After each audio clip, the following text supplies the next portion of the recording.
എന്തായി പറയുന്നത്? ഞാൻ എന്റെ കണ്ണുകൊണ്ട് കണ്ടതാണ്. മത്തായി സാറിന്റെ മോൻ ബാബുവിന്റെ അടുത്തേക്കാണ് പോയത്. ഇന്നലെ രാത്രിയും വെളുപ്പാൻ കാലം വരെ അവരൊന്നിച്ചായിരുന്നു. ഞാൻ വരട്ടെ.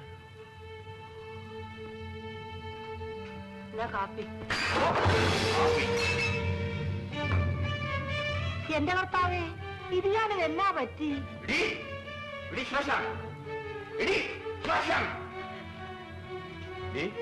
ഇന്നലെ രാത്രി നീ മുറിയിൽ നിന്നിറങ്ങി എവിടെ പോയി? ചോദിച്ചത് ഇത് ഞാൻ എന്നതാ? അവളൊരിടത്തും പോയില്ല.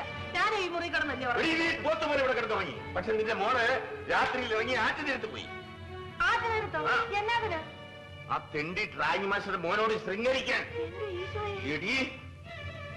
നീ നേരാണോ? നേരാണെന്നാ ചോദിച്ചത്? അതെ. അയ്യോ എന്നെ കുഞ്ഞിനെ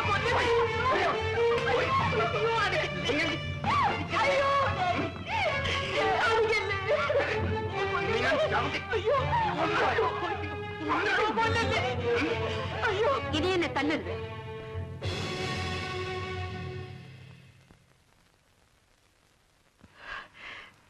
ബാബുവിനോട് എനിക്ക് സ്നേഹമാണ്. ബാബുവിനെ അല്ലാതെ മറ്റൊരാളെ ഞാൻ കല്യാണം കഴിക്കില്ല.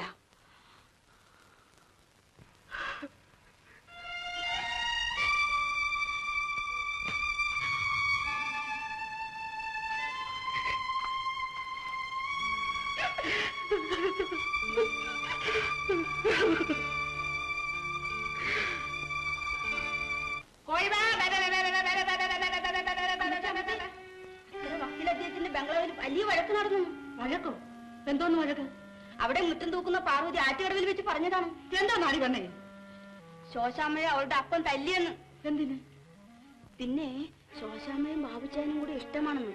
ഇന്നലെ രാത്രി അവരെ രണ്ടുപേരെയും കൂടെ മണപ്പുറത്ത് വെച്ച് മീൻ പിടിക്കണവരാരാണ്ട് കണ്ടെന്ന്. നേരാണോടി? നേരാണ് അമ്മച്ചി.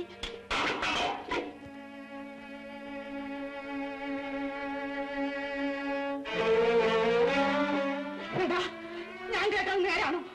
അമ്മച്ചി കേട്ടെന്താന്ന് ഞാനങ്ങനെ അറിയും? നീ മക്കീലിന്റെ മോളും തമ്മിൽ ഇഷ്ടമാണോ? ഇഷ്ടമാണെങ്കിൽ തന്നെ എന്താ അവള് പെണ്ണല്ലേ? എടാ മഹാഭാവി, നീ ഈ വീട് നശിപ്പിക്കും.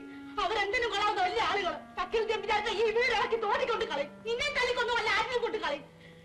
അമ്മച്ചി പലതും കേട്ടിരുന്ന് ബഹളം ഉണ്ടാക്കാതെ. ഗൗരി, ഞാൻ നിന്നെ കണ്ട് അന്നേ തുടങ്ങിയതാണ് എനിക്ക് ഈ പ്രേമം. ഞാനാണെങ്കിൽ നമ്മൾ തമ്മിൽ കണ്ടതിന് ശേഷം ശരിക്കും ഉറങ്ങിയിട്ടേ കണ്ണടച്ചാൽ നമ്മൾ ഒന്നിച്ച് സിനിമയിൽ ലവ് ഡുയറ്റും പാടി നടക്കുന്ന രംഗം ഓർമ്മ വരും. ഗൗരി, ഞാൻ നിന്നെ അത്യഗാധമായി പ്രേമിക്കുന്നു. ഞാനും. ബംബം ബം ബം ബം ബം ബം ബം കിരികിരി ഞാൻ നിന്നെ പ്രേമിക്കുന്നു മാങ്കിടാവേ. ഞാൻ നിന്നെ തൊഴിക്കുന്നു കിരം കിടാവേ. ഞാൻ ഗൗരിയെ സിനിമ അഭിനയിപ്പിക്കാൻ പഠിപ്പിക്കുകയായിരുന്നു. നിന്റെ ഒരു അഭിനയ കൊന്നോയി തൊട്ടമായിരുന്നു. ഓഹോ ഗൗരി, ഞങ്ങൾ ഒന്നിച്ച് മദ്രാസിൽ സിനിമയിൽ അഭിനയിക്കാൻ പോവുകയാണ്. 3 വടത്തിന് ഇപ്പോഴേ കരാർ ചെയ്ത് കഴിഞ്ഞു. ഓഹോ, അത്രത്തോളമായോ? അതെ, ഞങ്ങൾ രണ്ടുപേരും ഉടനെ തന്നെ മദ്രാസിൽ പുറപ്പെടും. അപ്പൊ അമ്മാവനും കൂടെ അറിഞ്ഞുകൊണ്ടാണോ ഇത്? അതേടാ, എന്റെ അറിവും സമ്മതവും അനുഗ്രഹത്തോടും കൂടിയാടാ അവള് സിനിമയിലോട്ട് അഭിനയിക്കാൻ പോകുന്നത്.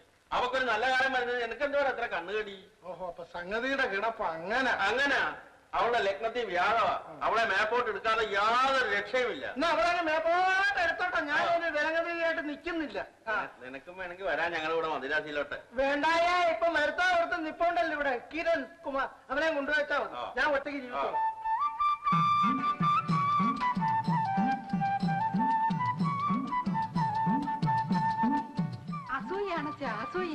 അവൻ അവന്റെ പോക്കിന് പോട്ടടി. അവന്റെ തലയിൽ ആഴത്തിന്റെ ആകൃതിയിലാണ് എഴുതിയിരിക്കുന്നത്.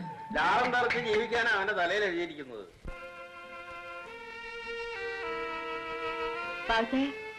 നീ ഏതാ വെച്ച്? ഞാൻ ശോശാമ്മ കുഞ്ഞിന്റെ അടുത്തുള്ളതാ. ദേ എഴുത്ത് ശോശാമ്മ കുഞ്ഞ് തന്നയച്ചതാ. പ്രിയപ്പെട്ട ബാബു, ഡാഡി എന്നെ വേറെ കെട്ടിക്കാൻ നോക്കുകയാണ്. എതിർത്താൽ എന്നെ കൊന്നുകളയും. ബാബുവിനെ കൂടാതെ എനിക്ക് ജീവിതമില്ല. ഇന്ന് രാത്രി നമുക്ക് സ്ഥലം വിടണം. കൃത്യം 12 മണിക്ക് ആ കയത്തിനടുത്ത മരത്തിന്റെ ചുവട്ടിൽ ഞാൻ എത്തും. ബാബു വന്നില്ലെങ്കിൽ ആ കയത്തിൽ തന്നെ എന്റെ ജീവിതം അവസാനിക്കും.